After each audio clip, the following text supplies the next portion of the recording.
Riley. I'm Abby. I'm Sierra. I'm Jeremiah. And I'm Mia Johnson. And today I will be talking about the death penalty. In the Constitution, it's stated that each individual is given 3 basic human rights. That is the rights to life, liberty, and property. But what if the government decides it's okay to take one of those away because it's deemed as acceptable? I'm talking about the death penalty. The death penalty is the revoking of one's life as they are committed for a capital crime. Now, what is a capital crime? A capital crime is an offense or charge liable to death penalty, which means that it's such a big crime that the death penalty is allowed for it. Examples are burglary, murder, etc. In 1972, the United States Congress deemed that the death penalty was unconstitutional, but then 4 years later decided to reverse it. The American Civil Liberties Union is against the death penalty, and they've avidly stated this. And in their studies, they found out that since 1976, at least 190 people have been convicted and executed for crimes that they were later exonerated for. Exonerated means that they basically did not commit the crime, and it's an apology to the families of the person that was executed by the government. In 2001, 106 countries had abolished the death penalty as part of their government system, but 56 countries still retained them. The United States is one of the countries, one of the 56 that still does use the death penalty to this day. It is deemed as cruel and unusual punishment. The courts should not be given the jurisdiction to kill in the name of the law or its people, which means giving the government the power to determine life or death should not be all right, because it's irrevocable, which means that it cannot be fixed or changed or returned back to its original state. So once the person has passed on, there's nothing that the government can do to fix or change what they did if they were wrong. It's basically a denial to a person's right to life, which goes against the U.S. Constitution, and they did find this out before reversing it years later.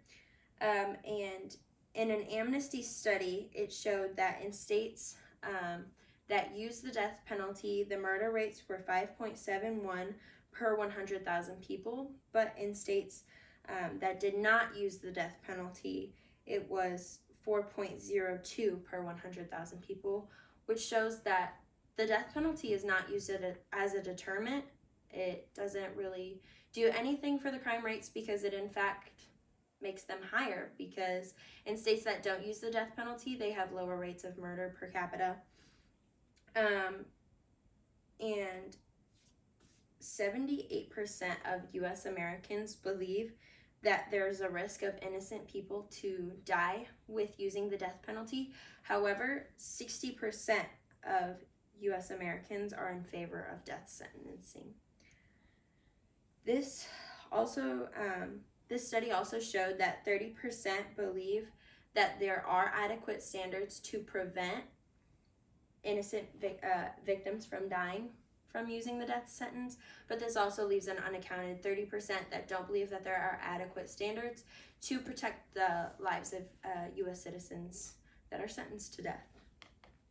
I'm going to be looking at a case that was set in 1944 that really shows the racial discrimination and the abuse of powers in Southern communities for a long time, where they would use the death penalty to their pleasing to be racially discriminatory, because it is still proven to this day that there is 1/3 more amounts of black men on the death penalty list rather than white men, even though it has been proven that murder rates are about 50% for black men murdering and white men murdering. But in the case of George Stinney Jr., he was a 14-year-old boy, and in March of 1944, him and his brother and his sister were home alone. Their parents were not present, and officers came onto their property and arrested George and his older brother, while his younger sister hid in fear in the chicken coop in their backyard.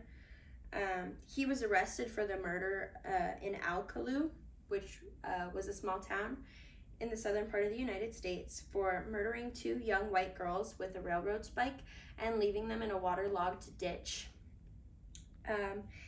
A couple months later, on June 16th of 1944, at the age of 14 still, he was executed, and he was the youngest person to this day to still be executed and put to death in modern times, which means in like the latest recent years, he's been the youngest person still to this day to be executed by the court systems.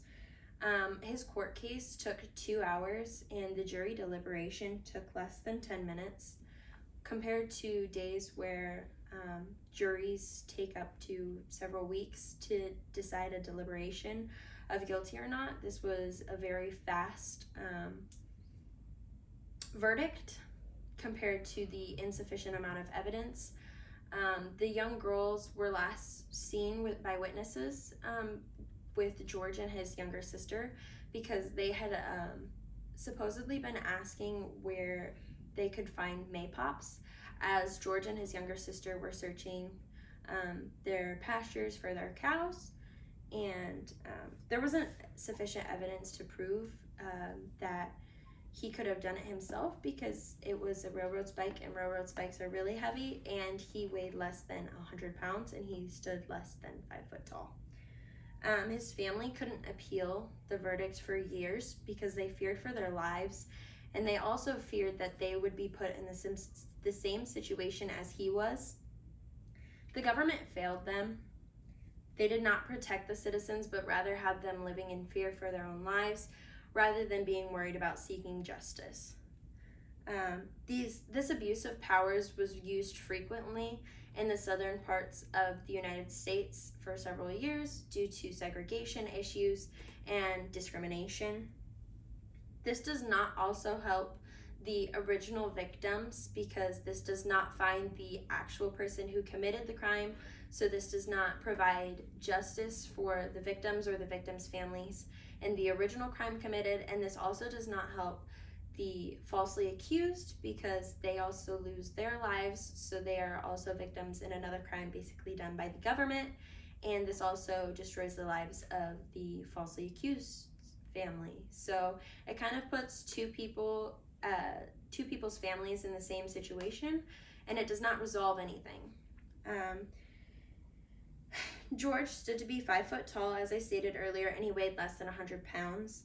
So when his execution was done on June 16th, he had to sit on books because he could not reach the headpiece because he was too short.